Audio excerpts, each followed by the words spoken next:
Academia Moola Ashaya Mattu, the entire idea in which the academy functions, basic perspectives, and this is something that our Vice Chairman Shrikantayya sir has been continuously pushing the boundaries. He's been always working along to ensure that we don't settle to something but dream big as such. So I now request Shrikantayya sir to speak a few words, address the students and also take the floor. ಎಲ್ಲ ವೇದಿಕೆ ಮೇಲಿರುವ ಎಲ್ಲ ಗಣ್ಯರೇ ಹಾಗೂ ಎಲ್ಲ civil services aspirants ರವರೇ, ಈಗ ನಿಮಗೇನು ನಾನು ಹೇಗೆ ಏನು ಅಂತ ಹೇಳಾಗಿಲ್ಲ. ಯಾಕಾಗಲೇ ನೀವೆಲ್ಲ ಹಿಸ್ಟ್ರಿಯಿಂದ ಹಿಡಿದು ಮಾಡರ್ನ್ ಸೈನ್ಸ್ ತನಕ ಈಗಾಗಲೇ ಓದ್ಕೊಂಡಿರೋರು, ಅದು ಕಾಂಪಿಟೇಟಿವ್ ಎಕ್ಸಾಮ್ಗೆ ರೆಡಿ ಆಗಿರೋರು, ತಯಾರಾಗ್ತಿರೋರು. ಬಟ್ ಓನ್ಲಿ ಒನ್ ಥಿಂಗ್, ಏಕೆಂದ್ರೆ ನಾವು ನಿಮಗಿಂತ ಸ್ವಲ್ಪ ಹಿಂದಿನ ಪೀಳಿಗೆಯವರು. ಕೊನೆ ಪಕ್ಷ ನಾವು ಸ್ವಾತಂತ್ರ್ಯ ಬಂದು 10 ವರ್ಷಕ್ಕೆ ಹುಟ್ಟಿದ್ದೀವಿ. ಆದರೂ ಆ ಕಾಲಕ್ಕೆ ಹೇಗಿದ್ದೆ, ಈ ಕಾಲಕ್ಕೆ ಹೇಗಿತ್ತು ಅನ್ನೋದು ಭಾಳನೇ ಮುಖ್ಯ. ಸೊ ಬ್ರಿಟಿಷರ್ಸ್ ಏನೋ ಈಸ್ಟ್ ಇಂಡಿಯಾ ಕಂಪ್ನಿ 1600 ಬಂತಾಯಿತು. ಮತ್ತು 1757ಇಂದ 1947 ತನಕ ಬ್ರಿಟಿಷರ ಆಳ್ವಿಕೆಯಲ್ಲೂ ಕೂಡ ನಾವಿದ್ದಾಯಿತು. ಅಂದರೆ ನಾವು ಸುಮಾರು 200 ವರ್ಷದ ದಾಸ್ಯದ ಜೀವನದಲ್ಲಿ ಬದುಕಿದವರು ಇಂಡಿಯಾದವರು.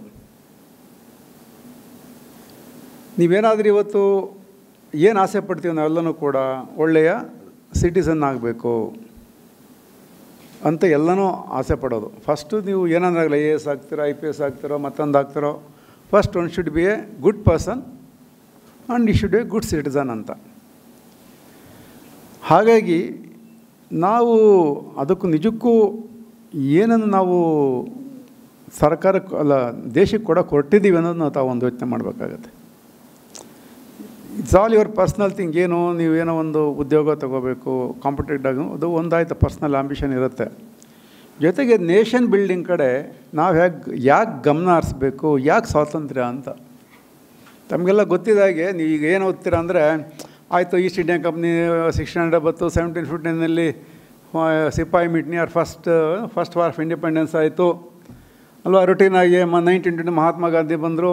ಸೋ ಮೆನಿ ಹೋರಾಟಗಳು ಏನ್ಷಿಯಂಟು, ಮೆಡಿವಲ್ಲು, ಮಾರ್ನಿಂಗ್ ಎಲ್ಲ ಓದ್ತೀರಾ. ಅಂದರೆ ರುಟೀನಾಗಿ ನಾವು ಓದ್ತೀವಿ.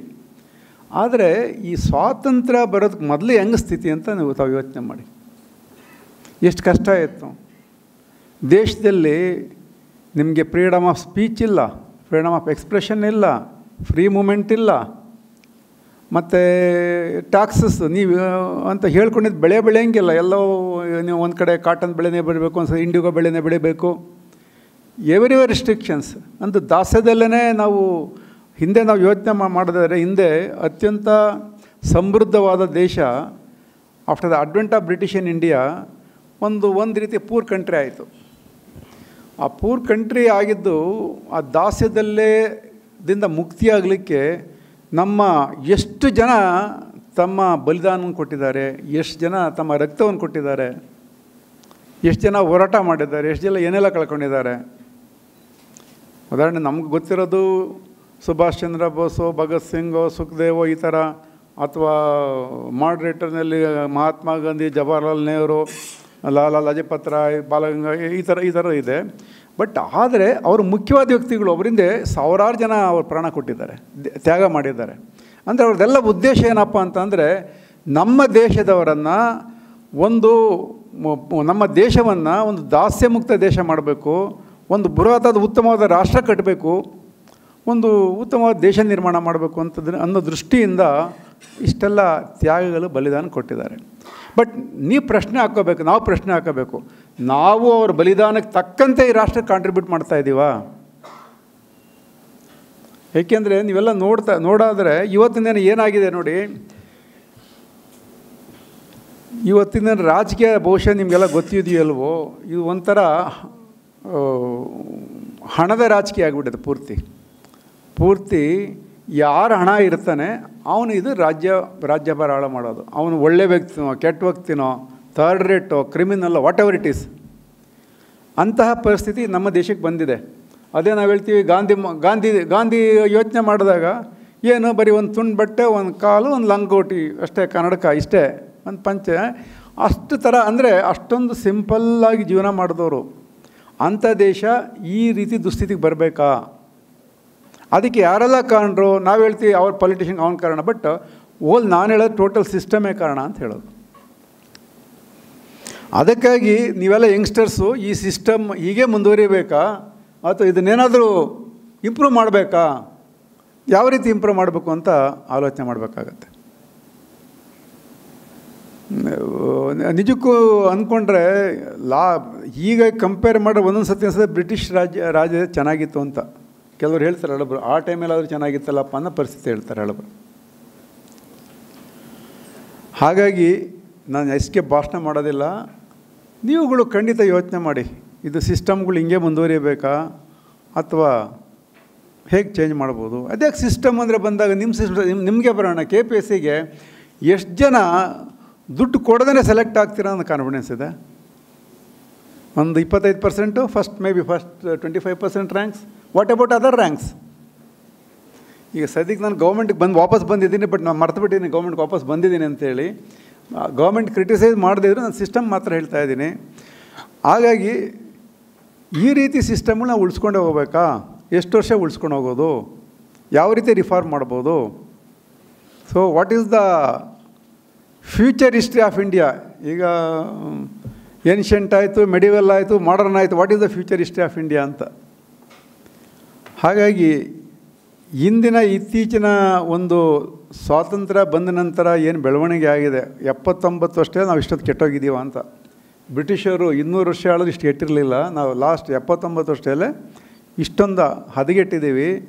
ಲೆಟ್ ಅಸ್ ಥಿಂಕ್ ನೆಕ್ಸ್ಟ್ 50 ಇಯರ್ಸಲ್ಲಿ 100 ಇಯರ್ಸ್ ಏನಾಗಬೇಕು? ಏನು ಇದೇ ಥರ ಇರ್ತೀವ ಅಥವಾ ರಿಫಾರ್ಮ್ ಮಾಡ್ತೀವ? ರಿಫಾರ್ಮ್ ಮಾಡೋದ್ರೆ ಯಾರು ಮಾಡಬೇಕು?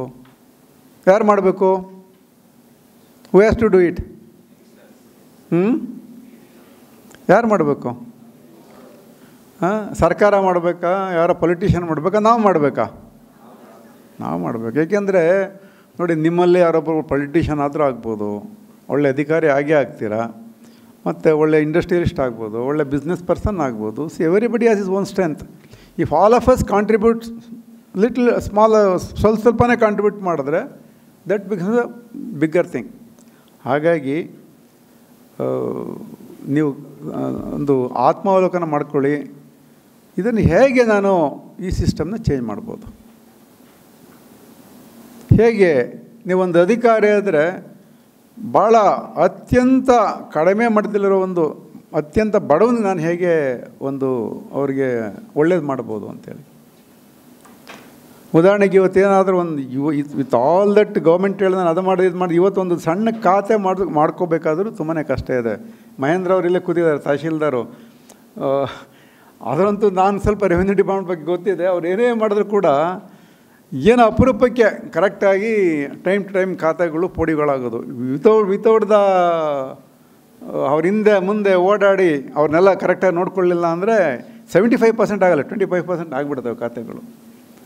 ಅಂದರೆ ಬರೀ ಅದೊಂದು ಹೇಳ್ತಾ ಇಲ್ಲ, ಜನರಲ್ಲಿ ನಮ್ಮ ಸಿಸ್ಟಮು, ಇಂಡಿಯನ್ ಸಿಸ್ಟಮು ಆ ರೀತಿ ಆಗೋಗಿದೆ.